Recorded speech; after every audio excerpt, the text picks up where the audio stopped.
Welcome you all, and the special occasion, as we all know,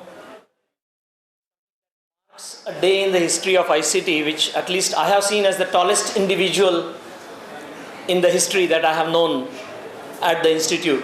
Started his career here 50 years ago. May I request Professor Yadav, Professor Sharma, Dr. Habbu and Dr. Mahanwar to come on stage.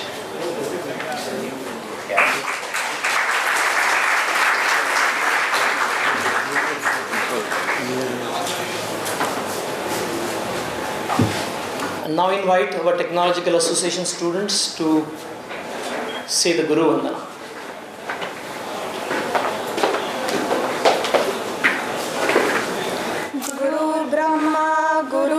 Vishnu गुरुर्देवो महेश्वरा गुरुर् साक्षात् परब्रह्म तस्मै श्री गुरुवे नमः तस्मै श्री गुरुवे नमः.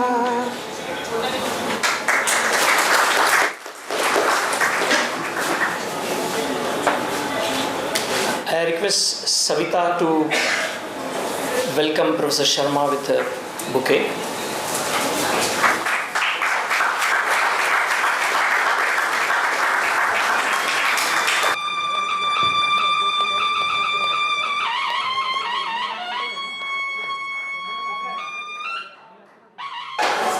I request Pooja to welcome our Vice Chancellor, Professor G.D. Yadav.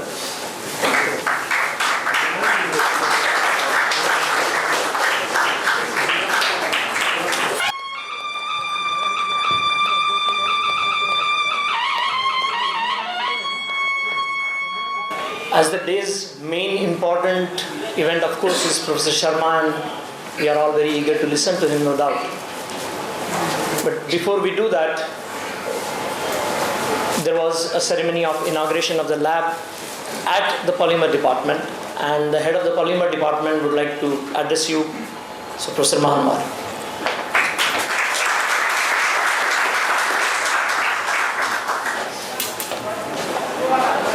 Thank you, Professor Bhagwat.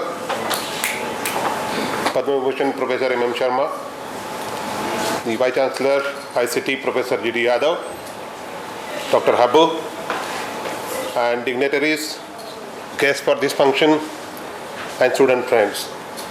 It's really a great pleasure to be here with you, along with a great personality to whom I always follow as an idol. And as Professor Bhagwat mentioned, that he's an individual person or individual who has achieved great heights, to whom we are here to listen, who has completed his 50 years of teaching career. Professor Sharma has started his teaching career, I think 50 years before, on 16th of September itself. And I think chemical engineering has taken pride for organizing his lectures on the particular day. Before this, we also had planned to inaugurate the facilities which were created at my department, that is Polymer Engineering and Technology, and Surface Coating Technology, which was earlier department, and now it is Polymers and Surface Engineering.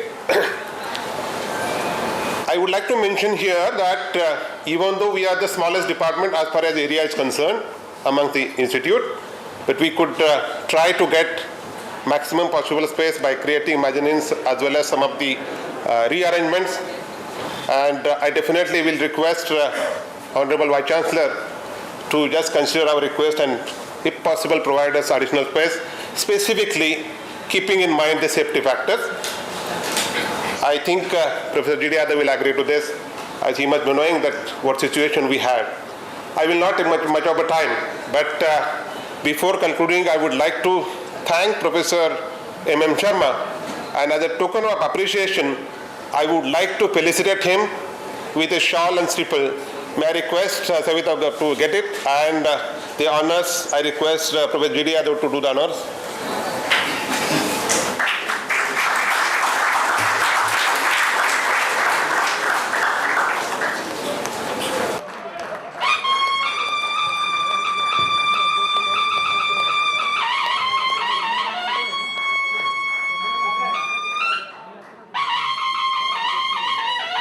I request all of you to give a standing ovation to such a great personality. And big round of applause.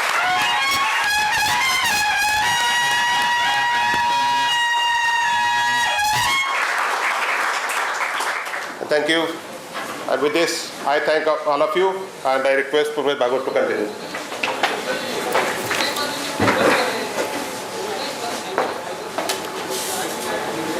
One of the many things that started during Professor Sharma's presence here in the institute was the UDCT Alumni Association. The current president of the UDCT Alumni Association, Dr. Habbu, would like to say a few words.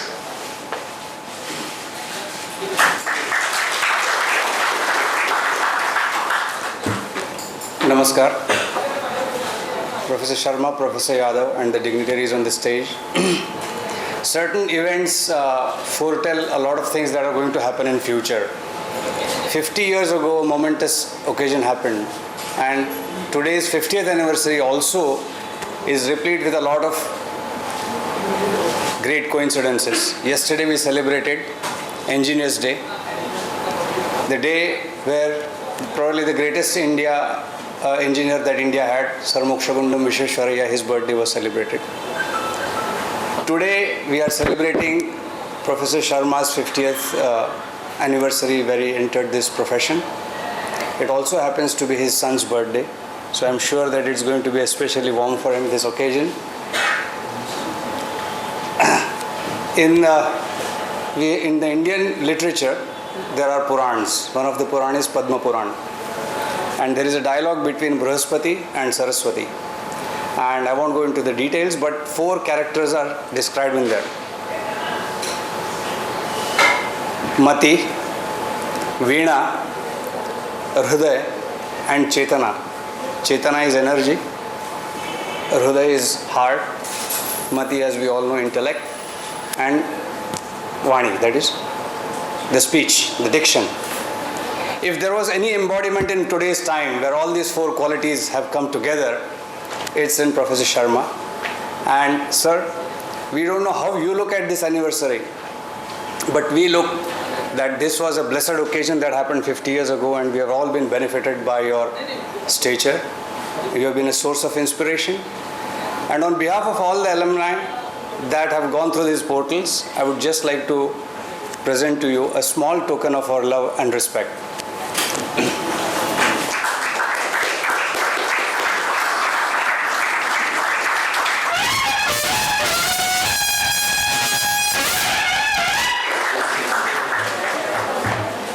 I have nothing more to say other than sit and listen to the great occasion. Thank you.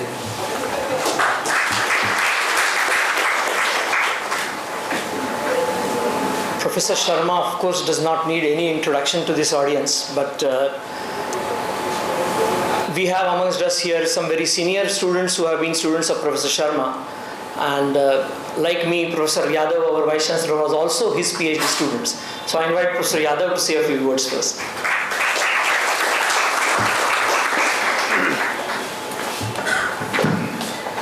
My great guru, Professor M M Sharma, my colleagues on the dais, Professor Joshi, distinguished alumni, dear students, ladies and gentlemen.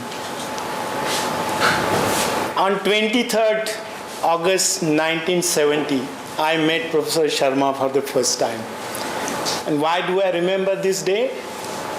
Because I had left IIT to join ICT, and I was wondering what this chemical engineering course would be, and on that particular day, in this very hall, Professor Sharma addressed us, the first year chemical engineering students, and he said these words I still remember: UDCT spends 4,000 rupees on you, and the PV which we paid was 200 rupees, I can tell you that. So this I still remember, and then thereafter, I have known him through all his phases as a young professor, enthusiastic teacher, mentor, guru, and whatnot. So I'm indeed overwhelmed because he's joined this institute on 16th September 1964.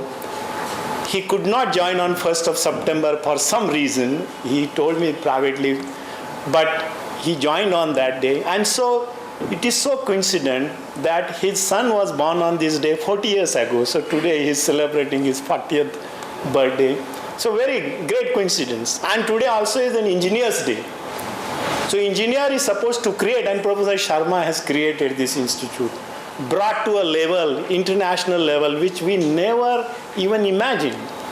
So I'm particularly indebted to him because he gave an opportunity to me to be his student and to be his colleague and allowed me to grow. So I'm indeed thankful to you, Professor Sharma, for doing all these wonderful things. And many of us, whether it is Professor Joshi or Pandit or Dr. Kazi or Kale, anybody, they will say what intimate relationship they have with him. And I'm a singular beneficiary of his love and affection.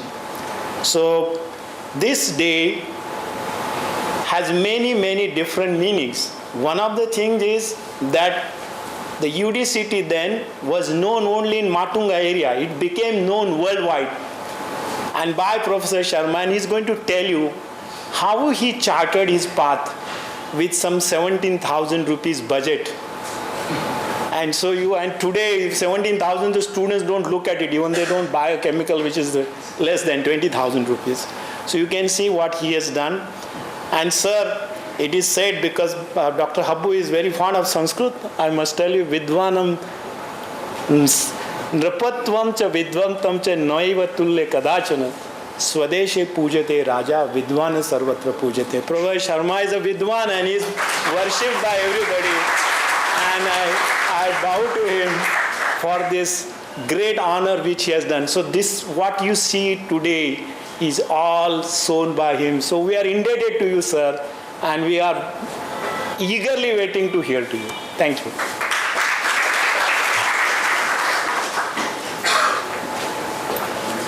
Needless to say, there is no official introduction of Professor Sharma. May I now invite Professor Sharma to address us, please.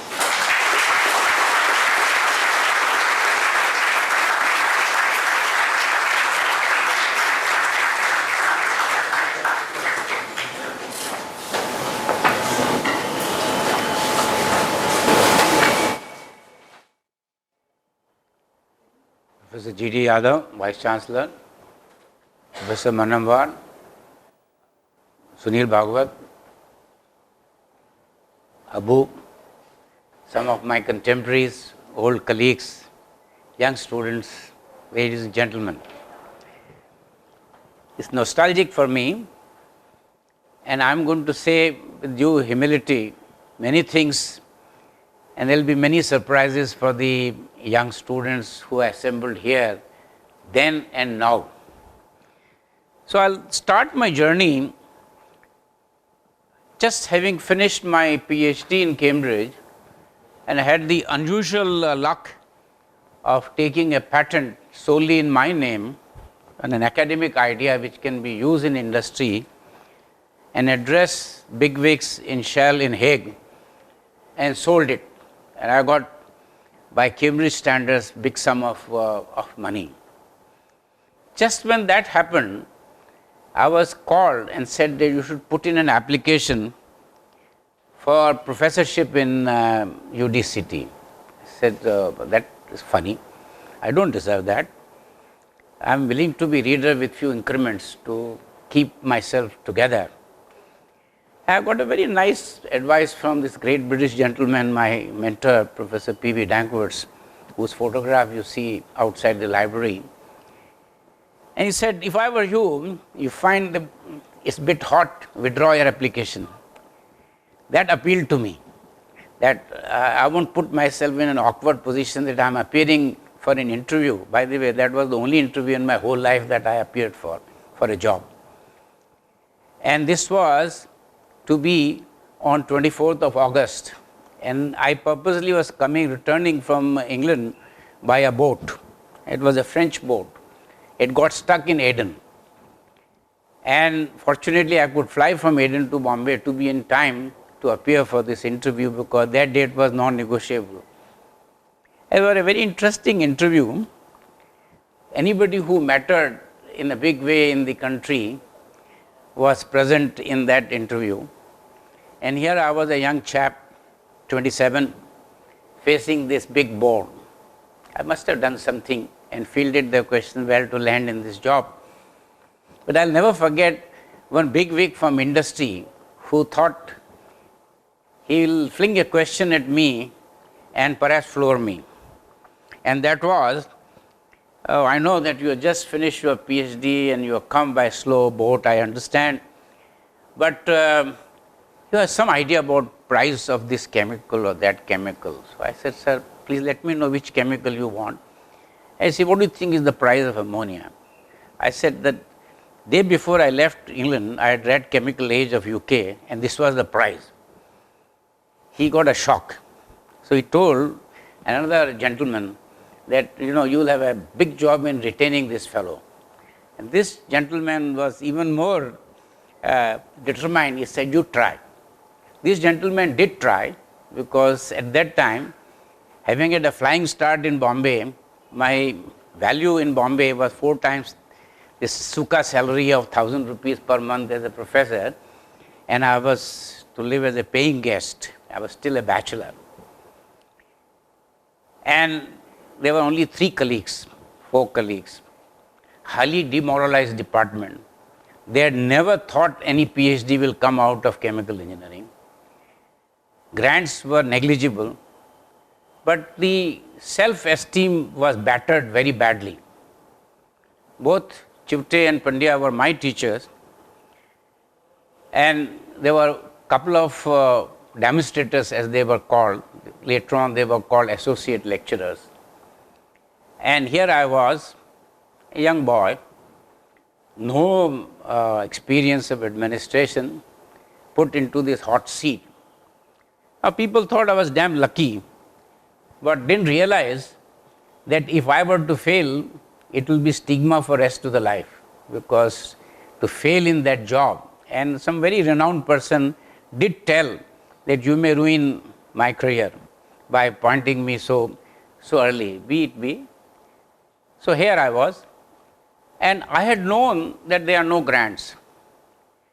And most of you won't believe that in my slow board journey, I was preparing notes of what kind of research I can do, unconnected with my Cambridge work, totally unconnected with my Cambridge work, because that would have been very easy for me to pursue. And I was ready. And in fact, one of the persons in my interview board asked me, what ideas do you have for research? I said, well, this is what I want to do. You have any comment? There was no comment from that gentleman. I don't want to name these persons for proprietary reasons. And there was a lecturer in chemical engineering called P.R. Bishnoi. He left just before I joined. He was associated with me, very interesting. I'm telling you many things which are anecdotal. So please forgive me, because this is an occasion for me to tell you all that went through. He used to be also for a while my roommate in hostel, then he was my student. Anyway, he had 2 MSc Tech students, Ashok Nanda and Vasudev Mehta. Naturally, they would have been lucky, they were transferred to me. And what great things happened, I'll tell you now. Then Joe Fernandez joined me. 1965, batch came, Anand Javeri is here, Atul Kaji is here. They joined me, but I want to tell you something about Ashok Nanda and Vasudev Mehta. Vasudev Mehta was the first MSc Tech in chemical engineering under my supervision, and within less than a year, he had a paper in chemical engineering science. Mind you, at that time, there was hardly anybody from India publishing papers in chemical engineering science. And here we did the research with 0 budget, and his paper was in Chem Science. He finished MSc Tech, went to industry, occupied good position, but came back to do PhD 2-3 years later. Ashok Nanda was a very persistent fellow, and we took up a research project which was very daring, but no money. And it was doing alkaline saponification of butyl formate to measure interfacial area and liquid-liquid system by chemical method, first time in the world. A lot of Dutch workers were engaged in that activity, they had not succeeded. I was a bachelor, as I told you. On a Sunday afternoon, we had a breakthrough in a beaker, which was our glorified stirred cell. 2 layers of liquid with independent stirrers in the 2 phase, and we hit on that great idea. And there we were really terribly happy that day. Mind you, we didn't have money to buy butyl formate. So Ashok actually made butyl formate in the lab from butanol and formic acid. Very soon we were able to write a paper in 1966. Mind you, I started in September 64. Before end of 66, yet another paper had appeared in Chemical Engineering Science, and in a way, it was an epoch-making paper, first time in the world, a chemical method of measuring interfacial area in any liquid-liquid equipment, whether it is a PET column or whether it is a pulse column or a mechanically agitated vessel. One could measure this area at relatively zero cost, negligible cost. One worked very well. He was able to persist because we had a very frustrating time for a year. Just to tell you, my main purpose is to tell budding students not to worry too much about money. Knock at your head. Come out with ideas. And we did only idea-centered research because money started coming in chemical engineering only in 80s, early 80s. And mind you, that time you couldn't get a foreign exchange of $5. This became possible only later half of 70s. We couldn't get, and whenever I went abroad, I would bring transparent tapes, Teflon tapes, so that we could use them. We didn't have rotameters. We had some old rotameters and how to make them versatile. So we made use of simple principle, change the float of different material of construction from. So at that time, 2 things we introduced in the lab which were totally absent till then. One was the use of perspex, transparent plastic, make vessels out of them. Both Kaji and Javeri would remember. And then Daxian frames to put up equipment. In fact, the senior most lab assistant had never heard that word, that there is a thing called Daxian frame. And he became a great convert of that. Every time something will come, he says, sir, we should get Daxian frames and we'll do a great job.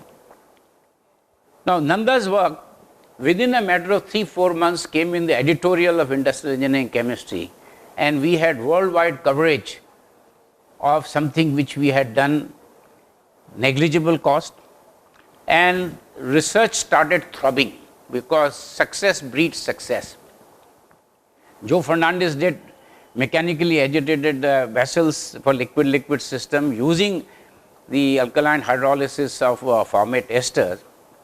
So now I must divert and tell you some lighter moments because Atul Kaji is here. September 64, I get married in February 66. Before that, Kaji was well known for pranks. And you could figure out how he would have. So he started asking fellow students, Kaji, you will probably be amused with my quoting these incidents. Have you received invitation from Professor Sharma for his wedding? And everybody said no. He knew that he had not received and I had not distributed. So eventually I did distribute. Not only that, the students got together, gave later on dinner to both of us, and I had started this trend of inviting my research students for at home, for an evening at our place, and my wife used to do all the cooking, never from outside. And these guys will still remember old things, bhajiyas and whatnot, So started journey in a very different way. The staff apartments were still not available. I was still a paying guest for several months after getting married also. Why I'm mentioning all this to you? Because this infatuation with money, rather than infatuation with what excites you. I didn't take up a job 4 times my salary in India, in Bombay itself. I didn't take up job in Europe, both in Holland, because I had job offers from Shell, ICI, academic jobs in North America. Came back and I said, serve my alpha mater. And knowing that it was demoralized, knowing that it was not having money, IIT Delhi was coming up at that time with UK collaboration. I was being tipped. I said, I won't go there. I'll come here. And here I was given a job which I thought I didn't deserve. And I said so, that I don't deserve this post. You are taking a grave risk in giving me this job. Anyway, it happened. Fortuitous circumstances, because for 10 years there was no professor in chemical engineering. And staff, as I told you, was so feeble. Now, what to do for undergraduates? I was very keen on the undergraduate lab and design experiments all based on ideas. And then we started the cult of demonstration experiments. And first 2-3 years, I used to show these demonstrations myself. And both Anand Javeri and Kaji would remember my showing. Then a number of these people were trained, then they took up. It was taken to great heights later on, Niranjan, G.D. Yadav, then Anirudh Pandit, and a lot of people then took, and Anirudh is never surprised when once in a while I tell him, what about this new demonstration experiment, because they still bug me. And they still interest me, because you may forget the theory, but you never forget the phenomenon. I vividly recollect the demonstration experiment on gas-inducing impellers and what impression it created, to what great heights JB Joshi and company took it, that large number of gas-inducing impeller-based reactors are in operation for hydrogenation in India. What is the purpose of my mentioning this? My purpose of mentioning this is never take no. You should see, and there is a very simple definition of an engineer. An engineer is interested in getting things done and making things work and prepared to accept partial solutions to insolvable problems. So look in this jungle, look for the breezy corridor. So undergraduate part, we revised the syllabus, and there were 1 or 2 notorious faculty members in UDCT who used to take great pleasure in failing students. Now, I think this is the most obnoxious thing I would like to say, that teacher to think ill of students, and we knew how to fix them. One subject, one teacher was teaching, I leaked out that I'll teach that subject. So he got liquidated and there were no failures. There was another person who was teaching in all 4 years and used to say, you are in my clutches. I said, we'll fix up that fellow also. We fixed up that fellow also, because we eliminated that particular course because we thought it was redundant 4th year and 3rd year. So he was confined to 1st year and 2nd year.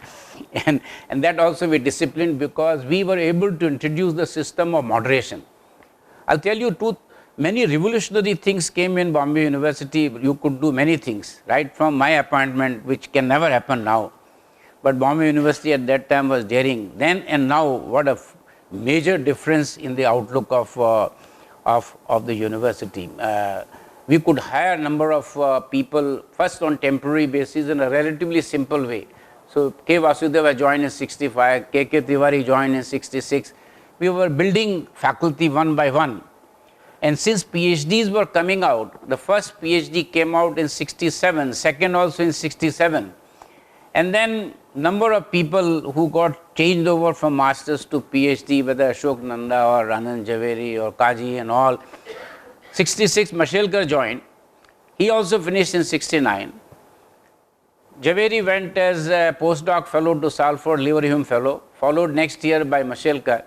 So we also created this culture of PhDs going abroad as postdoc fellows, and there was no culture of postdoc fellows in engineering. The postdoc culture in engineering is very weak globally, but we were able to do that. Many thereafter also went, V.V. Mahajani, G.S. Satish Ladda, so many persons went, J.B. Joshi, Pangarkar, or number of people, Anirudh Pandit later on. Now, there are many fascinating parts of what one could do in undergraduate education. But unless you combine research, we had this very clear-cut idea that we do research which should find place in best of the journals in the world so that we get known. And that research should be relevant and we should be able to commercialize. It is with a matter of great pleasure and pride I say that this tradition has continued. All the areas in which we worked, we published in best of the journals in the world and commercialized most of them because I know many people used to tell me, oh, what is there in mechanically agitated vessels, what is there in bubble columns and all, and you see how many have been designed in industry from UDCT. And every area that we worked on, whether phase transfer catalysis started with G.D. Yadav, or ion exchange resin catalysis, which started with the Bashar Chaudhary, who is in Calcutta University. All of them were commercialized, separations through reactions, commercialized, everything was published in best of journals. So this hallmark, and then we introduced, since salaries were very poor and accommodation was not available, how to attract people. So one trick was to send them abroad, make enough money for 2 years, come back and invest in a flat, which they did. Stupidly, I didn't do for myself. But that is my shortcoming. But I gave this advice to my collaborators that do this so that they can be potential candidates to become faculty members. So against all odds, we were able to recruit very, very talented people who brought greater and greater kudos to the institute. Now I must go back again. 67 saw entry of a very able researcher called P.A. Ramachandran. He was a polio victim. He started with the experimental project, and I thought he was messing around rather badly. So I converted his problem into pure theoretical problem. He was also a chess champion. I thought he will do a great job in theoretical work. And the first theoretical thesis in India in chemical engineering is of Ramachandran. And that too, all analytical solutions, no numerical solutions. Musker did PhD with problems solved numerically with CDC 3600 at TIFR. But Ramachandran did his work in such a way that he had only analytical solutions. And I want to single out two great achievements. First is his celebrated paper in 69, where for the first time we introduced the concept of particles smaller than diffusion film thickness.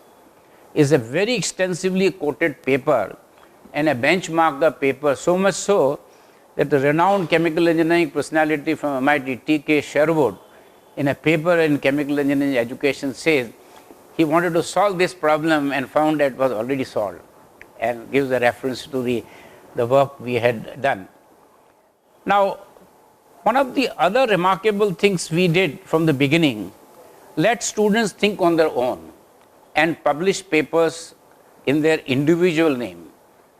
Partly out of my own moorings that I had paper in Transactions of Faraday Society from Cambridge solely in my name. Then I had patent solely in my name. And from very beginning, and the first person to have independent paper in chemical engineering science was Javeri.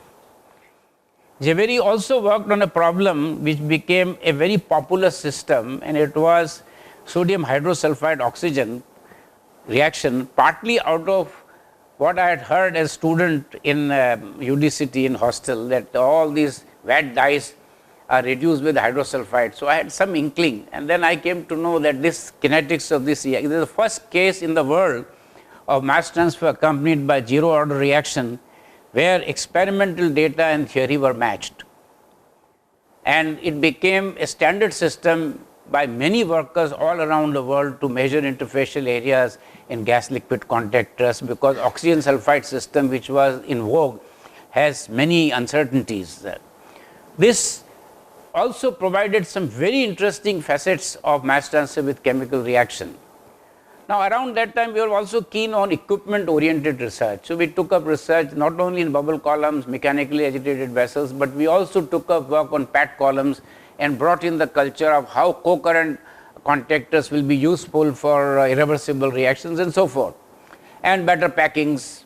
In fact, the cult of structured packings in India spread out of UDCT work. In fact, even the cult of using static mixes also started from this institution because of these demonstration experiments and the culture going out and all. The PhD part, another anecdotal part was there was no scholarship for PhD student meant for chemical engineering, none. So we had to engineer some idea that how they can get a scholarship to do PhD. UDCT as a whole later on in later part of 60s, had 13 doctoral fellowships for the institute as a whole. And chemical engineering was last in the queue because most people thought there is no scope to do chemical engineering. Then later on came to a stage where everybody was behind and chemical engineering was on the forefront in terms of number of PhD students and number of PhDs coming out. 13 got raised to 19 later on. And see the end today, you had 80 or 85 scholarships from the empowered committee of the UGC, which I had pleasure of presiding. See the contrast, no scholarship for PhD, no PhD had ever come out of chemical engineering, and here they were coming out with singular regularity and earning kudos, publishing papers in journals which hardly anybody else in India, notably from all the IITs, could publish. Well, this went on, and the research teaching, at this time I must tell you something more for undergraduates. Apart from the lab demonstration experiments, we volunteered to come out with annual report when there was no requirement. We used to print out by end of April, early May latest, annual report of chemical engineering, giving full details of what home paper, that is design paper we are given, what seminar topic we are given, which was a source for many other institutes to copy. And they used to say, in fact they were so stupid as to come and ask, where is this particular home paper, because I have been given the same. And we made sure that they were not kept in the library, so that people don't go and copy, students have it. In fact, for undergraduate also this was a disease, that fellows, and we found a trick by which we trapped them. Unknown to them, we would change the system, and then they will report the result for the old system, because that is a standard talk in hostel, that how I did experiment without going to the lab. That means go to the master journals, and copy. So I must give you this vivid description. The fellow comes in front of me, because I used to go around the lab later on when Javeri and all other fellows started taking labs, but I was doing this in the beginning. I looked at their eyes and I said, would you surrender? Because what you have reported is all fake. So I'll never commit this mistake again. Because he had reported result on a system which was not there. It was very easy. Purpose of my mentioning this is, undergraduate lab is very critical, and generally people don't give enough attention. So much time is spent and people look for master journals. And it's very easy to overcome that problem by very simple tricks. All this we did with no money. Just change a little bit here, there, all ideas, and Cambridge lab became one of the most celebrated labs globally. Whenever you used to get visitors and they would go around and see the lab experiments, that we didn't have the chic things that you see in abundance today, but ideas were rich.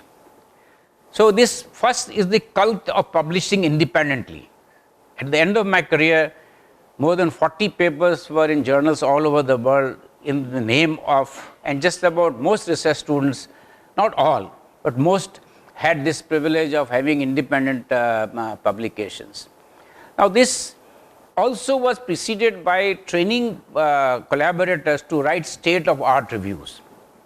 So I take you back to 1971 when this Ramachandran fellow and we wrote together a state-of-art review published in Institution of Chemical Engineers, UK, and to our very pleasant surprise, one day we got a letter that you have been awarded Moulton Medal. Now, nobody from India had ever got Moulton Medal, and I was myself surprised. I vaguely knew something about it, but I had not faintest of idea that this was being considered, and that this award will be given at this annual meeting where Prince Philip was the chief guest, Duke of Edinburgh, Prince Philip.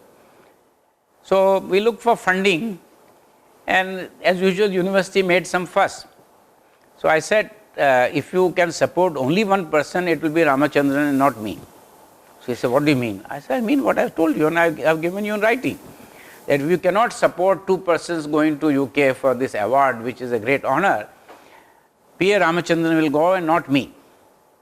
For some reason they agreed. That's the only time and the last time I ever took money from Bombay University to go abroad. Afterwards, I was always funded by my hosts. So I never took money. This is the only time I took money from Bombay University to go to receive an award. And Ramachandran was first visit going abroad.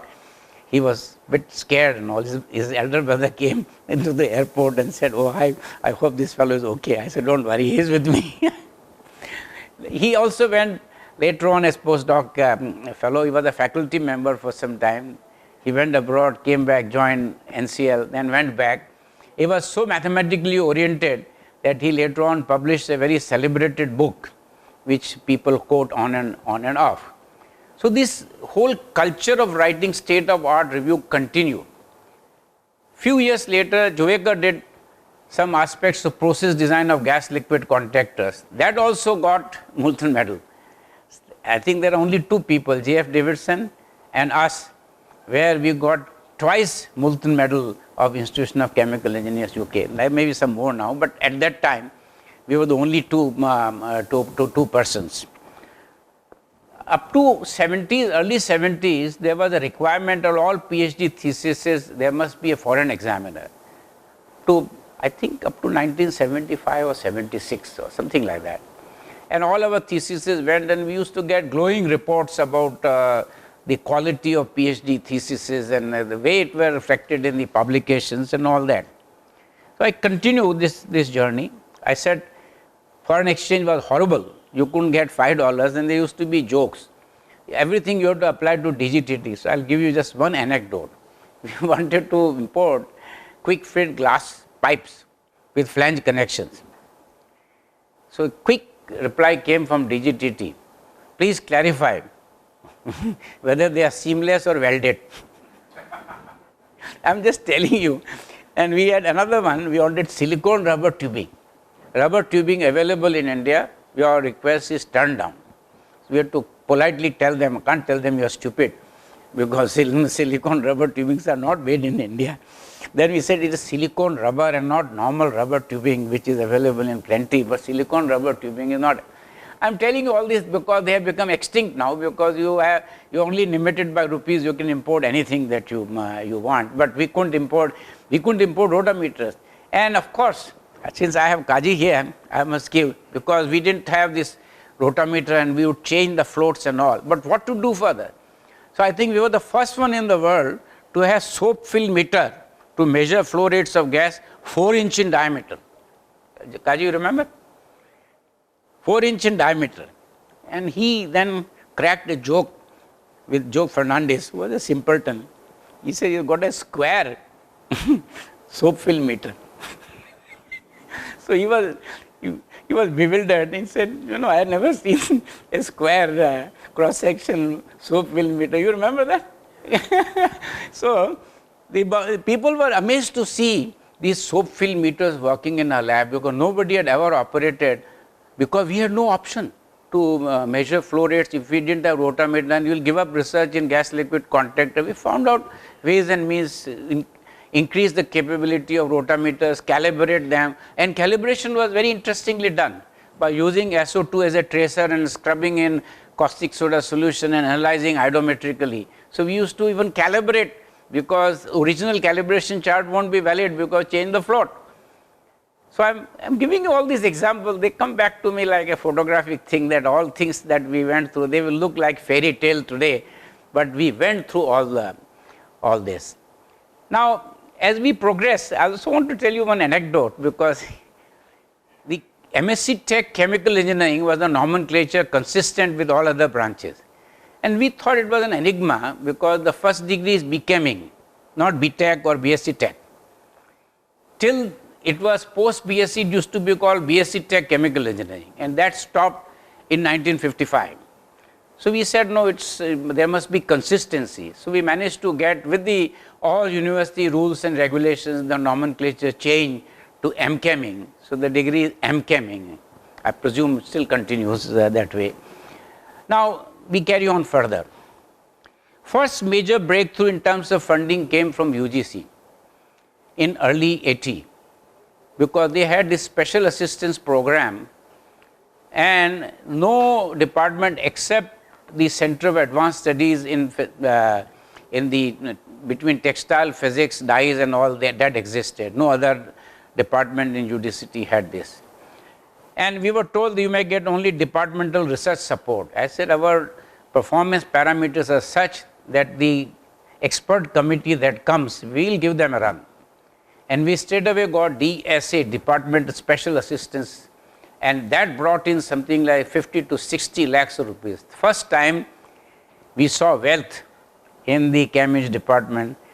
Soon thereafter, there was a program of UGC where I had some involvement, COSIS, Committee for Strengthening Infrastructure, and we got 65 lakhs of rupees. Now at that time, just imagine, from Pocatiyas of 17,000 rupees a year, running the busiest Cambridge lab in the country, because not only 60 undergraduates, but 120 BSc Tech students who also went through Cambridge lab. There is no other lab anywhere in the world where so many students go through the Cambridge lab, and we ran very well, in spite of no funds. Now we see some money in front of us. So first beneficiary of a very expensive equipment was late Rajadaksha, because we got FTIR for him. That cost a priestly sum of money, and after ordering, the Indian rupee got depreciated, Swiss franc appreciated, and there was escalation of another 3-4 lakhs of rupees, and I think in the end this equipment cost something like over 20 lakhs of rupees, but we got it. That was the first expensive equipment that we ever bought. After that, J.B. Joshi became the wealthiest person, because laser Doppler anemometer came with and he had a very able student, V.V. Ranade, and laser Doppler, as of now, there must be investment of 1.5 crores on that, or more. On laser Doppler now? No, that is separate. I confined myself to laser Doppler, which came, and that was the other. The purpose of mentioning this is that from hardly any facilities by way of advanced equipment for research, and I'll give you one quote where we suffered. We had a student by name, I'll tell you, Ramu. He was doing work on precipitated calcium carbonate, and we had brilliant ideas, so to say, that how by changing operating conditions you could change the crystal habit from calcite to aragonite to yet another variety. And by very elementary methods we were analyzing this. If we had XRD, and many years later a paper came exactly on the ideas we had worked, and Ramu sent me that paper saying that, look, he missed that because we didn't have facilities. So I also want to say, many times certain types of research cannot be done without advanced equipment, and that takes me back to the first gas chromatograph we got, and there was Emil, and somehow you have to make it work, because some people like Ladda and all who are doing dissociation extraction, the isomer analysis could be only done by gas chromatography. Now this equipment conks off, what do you do? So he became an expert in repairing, so much so that supply used to come and take his advice. Satish Ladda used to come and say, tell me how to repair this. Same thing happened later on with Ranade, giving advice to the fellows who supplied LDA, laser Doppler anemometer, how to put it right. Because for the research student, it is life and death, because that equipment doesn't work, his research comes to standstill. So there are many such anecdotes from the days I told you there is no scope to do research in chemical engineering. They only need air and water. The funniest part was, one of the most organic intensive department, dyes, they used to come and borrow chemicals from us. It came to that stage because they knew that we had a whole range of chemicals with us as time passed. And we had a nice trick when we had no money. Find out who is importing which chemical. And we always had links with those industries. So like Mashelka will go to NOSIL, bring sulfolane, somebody will go to Wyatt, get something use SCL cylinder or HBR cylinder. Like that, we manage here and there. And that way also spread our wings. That don't take no just because you can't get it, you can't import. There's nothing you could import at that time. So, but still we found out the industries which were using chemicals or producing chemicals, asked them to donate, and they were very forthcoming. I must pay tributes to all these people who sort of really worked with us. I proceed further. This 80s saw this whole business. Now, in meantime, something great happened to me. 1973, I was barely 36, I got the Bhatnagar Prize in engineering sciences, all out of the work that we had done in previous 8 years. Now, there was no such incidents ever in engineering India at that time that person got Bhatnagar Prize in such a short time of work done in India of world-class quality. 1973, 36. Many years later, one person from Institute of Science was 1 year younger than me, got Bhatnagar Prize. Otherwise, everybody was older than 36 in engineering sciences. Soon thereafter, 1976 saw me elected as a fellow of Indian National Science Academy, also a very young chap. And I was used to be called Bacha fellow, that is, I was so young, and I got into the council and everybody used to say, Baby Sharma is a council member, because I was the youngest. So all these recognitions came out of the quality of brilliant students we had, the ambience that was provided here, and everybody was guiding PhD. Faculty members who never thought they will be able to guide PhD, they were guiding. PhDs were coming under every faculty member.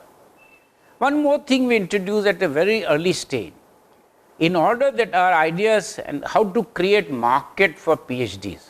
Now this is something very amusing, many of you won't believe what I'm going to tell you. From 67 to 1970, I went door to chemical industry captains that try out PhDs, because the conviction was very clear that unless there is a market for PhDs in industry, we will not succeed in graduating large number of PhDs. And they say, oh, a lot of it was imported technology. What will we do with PhDs? I don't have. I say, you try out. And they were very successful. One after another, then we had no problem in placement of PhDs with very good.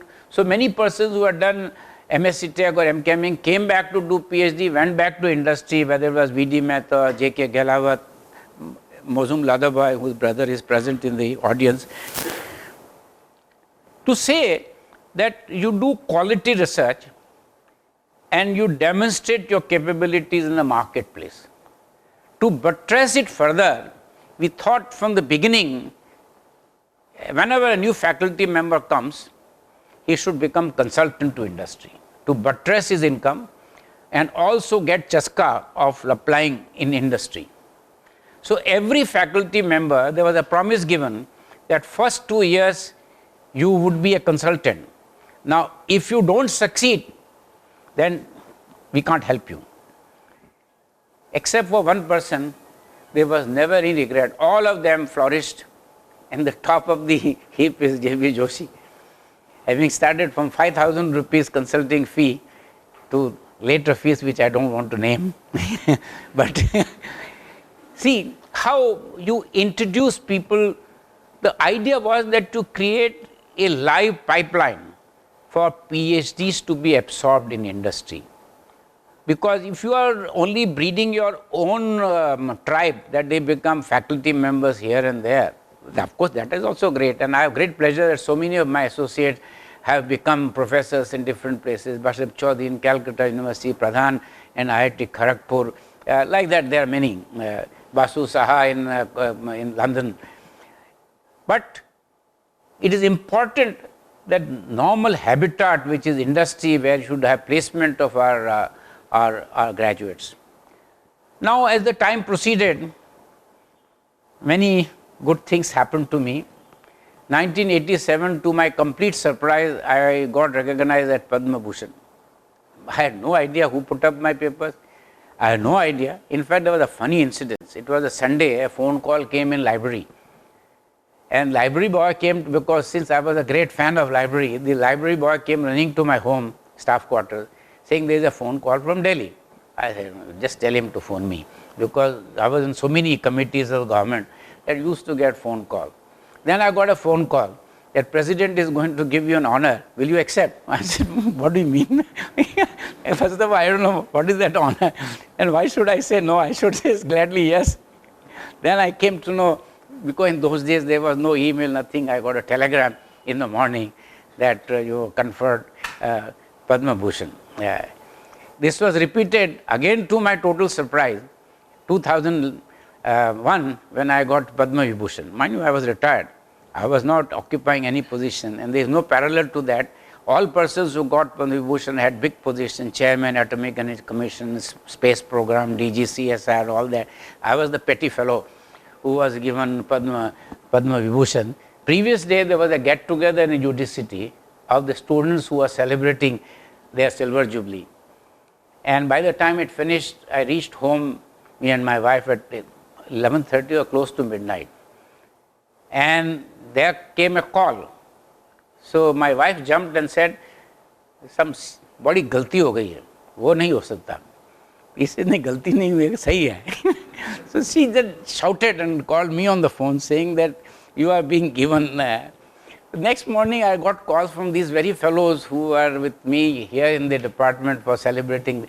He said, you never told us. I said, how can I tell you? Because I hadn't faintest of idea that I am being honored. I don't even know who put up my papers. And it's very remarkable.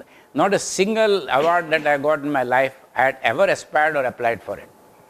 And I continue to get, to my good luck even today. That, of course, must be a source of great luck.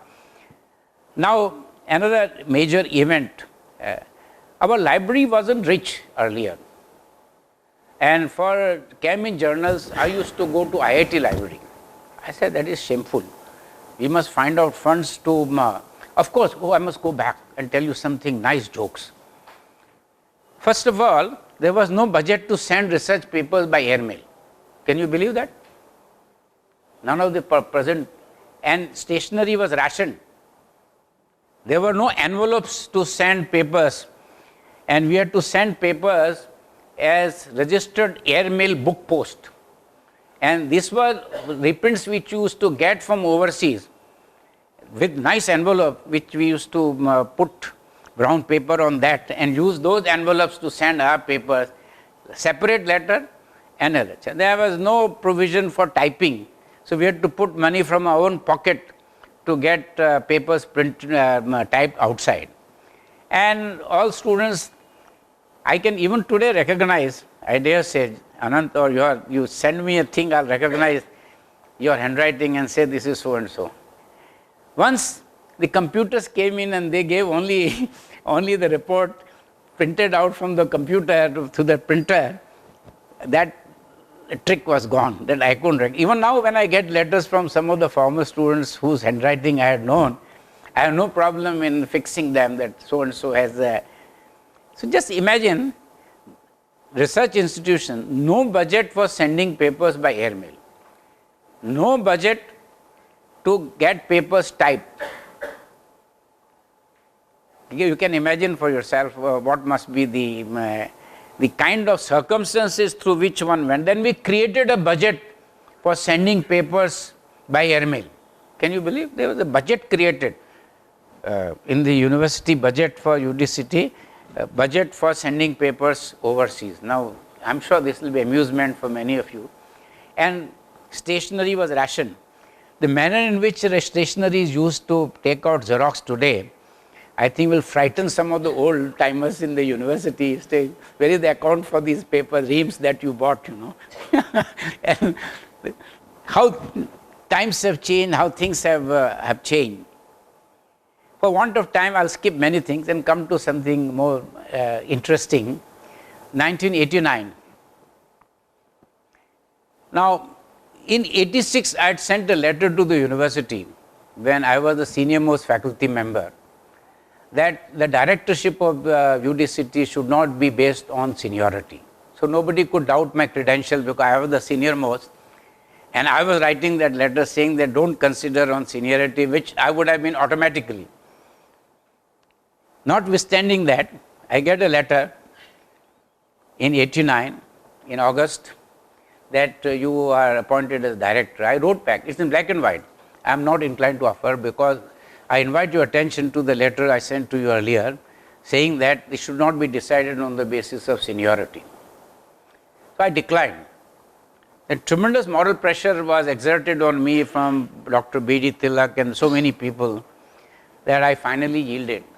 But I will not be leaking out any secret to tell you, in early 80s, I was being tipped to be Director General CSIR or Secretary DST, and I declined. I was also offered directorship of 2 IITs. I said, I'm not interested. In the sense, I was hinted. It's not that I put in an application or they had sent a written, because you always sound a person in those days. Nowadays, of course, democracy is so much, you advertise, you have to apply. Even Vice Chancellor's posts are advertised these days, you know. You have to put in application and all. So I became, here I was director, September 89. And then my mission was that PhD output was less than 20, it was 18 actually. That within 4 years it should be in excess of 40. What a great pleasure to see today it is cross century. But go back to the moorings. No PhD ever came out from chemical engineering till 1967. Today you have so many coming out. How this transition has taken place, one should figure out how this happened, why it happened. It is sheer determination of people. 3 or 4 faculty members today, 6, 7 professors, staff strength of 18, 20, so many things. I'll also take you back for a while. We did something very original in 75. The first professor of chemical engineering was late Dr. G.P. Kane. He was professor for a short period, only less than a year. And after that, for 10 years, there was no professor till I was appointed. We thought we should honor him and create G.P. Kane visiting professor. That is the first such visiting professorship created in the country. And that we'll collect money, and everybody said there's hardly any chance. Now, how research helps, research methodology was used to raise these funds. And we succeeded. And after that, that cult spread, then we had J.G. Kane visiting professor. So many were created in the similarly visiting fellow culture. Now, 2 major occasions in the history of UDCT, we saw our golden jubilee in 1984-85. And that time, we recognized many outstanding people from UDCT as golden jubilee fellows. 94, we celebrated diamond jubilee. Then we had platinum jubilee, and then you had 80th year. Now, each time, we invoked well-wishers and all contribute. So I take you back to the first such endeavor by which number of interesting things were instituted. And that in 94, we got one salutary contribution from Reliance, from Dhirubhai Ambani and Mukesh Ambani. At that time, 1 crore of rupees, unheard of in India, with no condition, no name, in celebration of our diamond jubilee, with which we did many things. So this whole idea of taking help of industry, the very foundation of UDCT was based on endowments, whether it's Singhani lecture or whether it all started with the desire and money from philanthropists and industrialists. It's a unique part of the history of UDCT. I think a rare institute in the whole country which came on this basis. And therefore, the links with industry remained very strong from the beginning, and it has been strengthened further and further. Having become director, it was my singular motivation to make sure that all departments get recognition from UGC under Special Assistance Program. Within 3-4 years, it happened. And all of them got very decent sums of money. Now they were benchmarkers because they got sums of money which they had never got in their entire lifetime through these programs. PhD program could be buttressed with further help from different sources. And today you are not short of fellowships. And I take you back in 64, there was not a single fellowship for PhD in chemical engineering. Just see the contrast. Then 2-3 very undesirable incidences took place. One, this great Bombay University, which had a different history, and with the lack of leadership of any quality, they decided to give our brand to a private place, Patangrao Kadam's Institute. And unknown to us, never in reference to us, and suddenly one day we see an advertisement that becoming degree at Patangrao Kadam's Bharatiya Vidyapit. What the university had missed out was that we had very cleverly framed our syllabus, first time in history of Bombay University and first time in UDCT before it got introduced in other branches. Semester system was introduced. Now by semester it will not make news to you, but what will make news to you is that the exam, repeat exam will take place within a month of the semester exam, so that nobody had hung up for the whole year. That was a revolutionary change in the educational system in Bombay. No one else got this privilege. And since this could not be given to a new place, this was used as a strong argument, and a lot of programs were spearheaded by G.D. Yadav and other fellows, and became uncomfortable for the university. They had to rescind this decision. This is a salutary case in history of Bombay University, having permitted a course, and very interested parties in Mantralaya being interested in this, because there was a great incentive for private institutions to get this brand, so that for their management seats they can earn huge sums of money. Well, they were disappointed that they couldn't go through this program, and then they were transferred to BE Chem or whatever. But we succeeded. The other bad incidents that took place was quarters between, all slums came between Don Bosco and us, and whole place became filthy. It was with great effort and tremendous support from G.D. Yadav and help of additional commissioner, municipal corporation and police that we were able to evict. Nobody has been able to evict slum dwellers. It's the only time. There was no help from the university. It's a university property. Now I go back to salutary instances of great value, that how in 85, 86 we got autonomy. Rege did marvelous work in his own quiet way.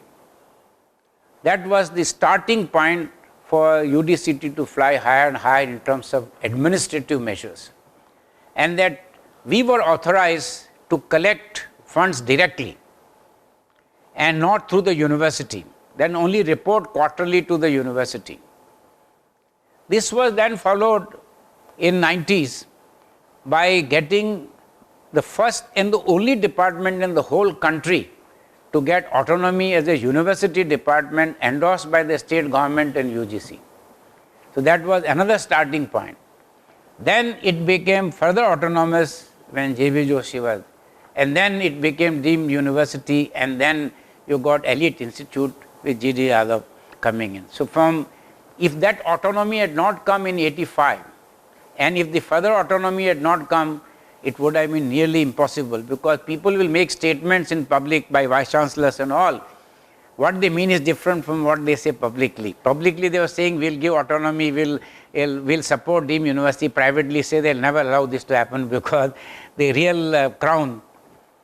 Now I go back to another incident, and I lament this for a very simple reason. 1990 saw the greatest ever event in my career, when I got a telegram at 5 p.m. that you are elected Fellow of Royal Society. First engineer in the history of India to be elected as a fellow. I was, of course, completely overwhelmed. I phoned GP Kane, and within 10 minutes he must have made another 10 calls. The Bombay University was so stupid that they didn't even understand the meaning of becoming. And I even got a letter signed by Vice Chancellor, congratulations to become Fellow of Royal Society of Chemistry, which I was many, many years ago.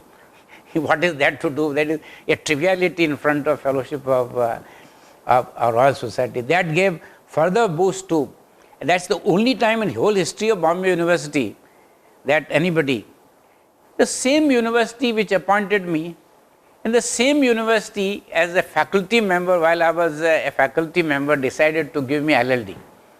Only time in history of Bombay University to a working faculty member they gave LLD. Although function took place after I was retired. But the announcement, public announcement that I would get LLD of Bombay University was while still professor and director here. So, you know, this journey has been very fascinating. But I cannot help quoting this great felicitation function that was held in February 97. I think like of it, I say with due humility, I had never seen. J.B. Joshi steered this in a very big way. There were 2,500 people, or plus I don't know, maybe more, I don't know, but at least. And when a request was made to me to agree to this, I put only one condition. There will not be a penny for me. Whatever you collect will be for UD City. So 1 crore went to library, another crore for multifarious purposes, and another few lakhs, few million for hosting the whole thing, and a lot of things came out at that time. It's a very remarkable incidence in my life because it humbled me. And I want to quote my final sentence on that day in my speech. And with that I want to conclude. I made a living doing exactly what I wanted to do, and I'm willing to do it all over again. Thank you very much.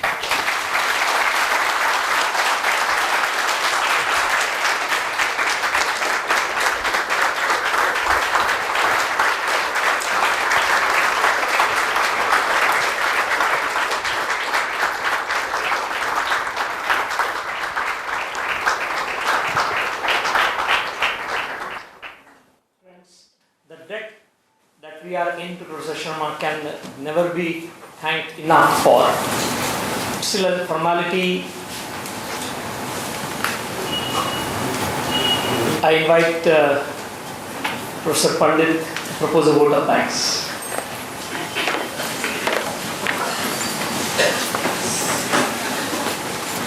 Thank you, Professor Bhagavat. I don't think I have words to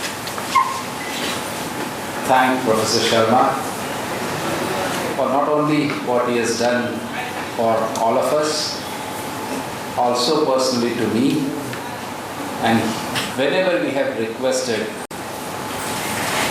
for him to participate in any of the ICT activities, it's like his home, and whenever you do something for home, you don't brag about it, that I have done this for my house, I have done this for me. He has done it so selflessly all the while, and I am sure he will continue to do it as long as he is here with us and as long as there is a last breath in his life. And I hope this will continue for years to come. And I would like to thank all of you for coming and gracing this occasion, to PPE department for organizing the inauguration of the lab, and to chemical engineering, the technological association for whatever assistance they gave, and all the people who came and celebrated with us this grand celebration of 50 years of Professor Sharma's entry to this department. Thank you very much.